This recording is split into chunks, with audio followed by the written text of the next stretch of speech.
maintindihan at di mo malaman kung saan ka tutungo.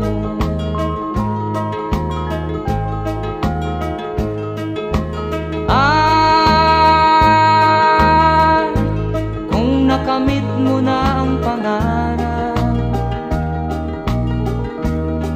di pa rin masiyahan, ang nais mo'y madagdagan, limot mo na ang iyong pinagmulan.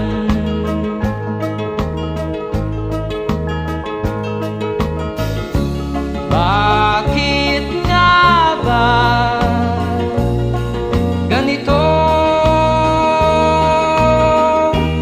Ang tao'y walang kasiyahan.